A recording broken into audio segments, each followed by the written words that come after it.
बिस्मिल्लाहिर्रहमानिर्रहीम व बिही नस्तईन अम्मा बाद। आज भी हो जो इब्राहीम से ईमा पैदा, आग कर सकती है अंदाज़े गुलिस्ता पैदा। जहाँ लफ्ज़ आ जाए कुर्बानी तो वहीं ये बात सामने आ जाती है कि कौन सी कुर्बानी, सिर्फ माली कुर्बानी या ईद उल अज़हा पे होने वाली कुर्बानी या अपने नफ्स की कुर्बानी। माली कुर्बानी से मुराद के इंसान अपने माल, अपनी चीज़ों की कुर्बानी देते हुए लोगों की मदद करे, जबकि ईद उल अज़हा की कुर्बानी से मुराद कि इंसान वो कुर्बानी करे जो हज़रत इब्राहीम अलैहिस्सलाम की सुन्नत के तौर पर अल्लाह ताला ने हर साहिब इस्तिताअत मुसलमानों पर लाजिम कर दी है।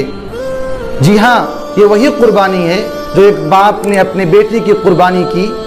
उधर हज़रत इब्राहीम अलैहिस्सलाम ने अल्लाह ताला के हुक्म की पैरवी की, तो दूसरी जानिब रब्बे करीम ने उस हुक्म की बदौलत हमें पूरी उम्मत मुस्लिमा को ये पैगाम दिया कि लोगों कुर्बानी का असल मकसद तक़वा है और अल्लाह ताला की रज़ा हासिल करना मतलूब है, क्योंकि कुर्बानी का मकसद महज जानवरों को ज़बह करना, उनका गोश्त तक़सीम करना या उनकी नमूदो नुमाइश नहीं, बल्कि ये वो कुर्बानी है जो रूह की पाकीज़गी है, दिलों में ईमान की ताज़गी और तजदीद अहद का नाम है कि हमारा हर अमल बशमूल जीना और मरना, हमारे हर इबादत हत्ता के पूरी ज़िंदगी अल्लाह ताला की रज़ा के लिए वक्फ़ है।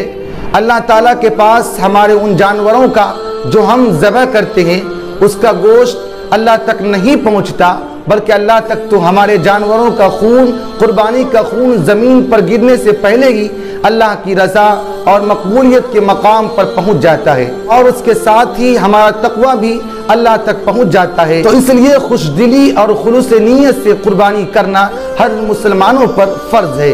कुर्बानी करना दर हकीकत हज़रत इब्राहीम अलैहिस्सलाम और हज़रत इस्माईल अलैहिस्सलाम की उस याद के लिए है, इसके तहत वह इश्क़ इलाही में खुद कुर्बान होने के लिए आखिरी मरहले तक पहुँच गए। इसीलिए सवाल ये पैदा होता है कि कुर्बानी क्यों की जाए, किसके लिए की जाए। कुर्बानी खालिसतन अल्लाह रब्बुल आलमीन के लिए करनी चाहिए कि जिसके ज़रिए से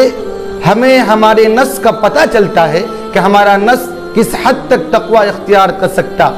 यही बात है कि हम सबको इस बात का ख़ास ख्याल रखना चाहिए कि हम जानवरों को लाकर उनकी नमूदो नुमाइश करते हुए कहीं अपनी कुर्बानी ज़ाय तो नहीं कर दिए, क्योंकि हर इंसान अपनी इस्तिताअत के मुताबिक कुर्बानी करता है और कुछ इंसान ऐसे होते हैं जो न कुर्बानी कर पाते हैं और न ही किसी कुर्बानी में हिस्सा ले पाते हैं, लेकिन वो बेचारे इस चीज़ का शिद्दत से इंतज़ार करते हैं कि आखिर हम कब इस लायक होंगे कि कुर्बानी कर सके।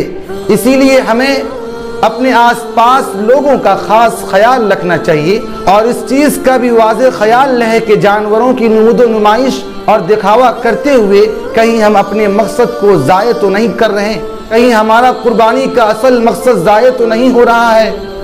हमें इस चीज़ का ख़ास ख्याल रखना चाहिए कि हमारी कुर्बानी सुन्नत इब्राहीमी के शाना बशाना हो और अपनी कुर्बानी के इस अमल को खालिसतन अल्लाह ताला की रज़ा के लिए वक्फ़ किया जाए। सुन्नत इब्राहीमी हमारे लिए बेहतरीन नमूना है जिस पे चलकर हम अपने ईमान को, अपनी रूह को ताज़गी बख्श सकते हैं। अल्लाह ताला हम लोगों को अमल की तौफ़ीक़ अता फ़रमाए। रब्बना तक़ब्बल मिन्ना इन्नका अंतस समीउल अलीम व तुब अलैना इन्नका अंतत तव्वाबुर रहीम।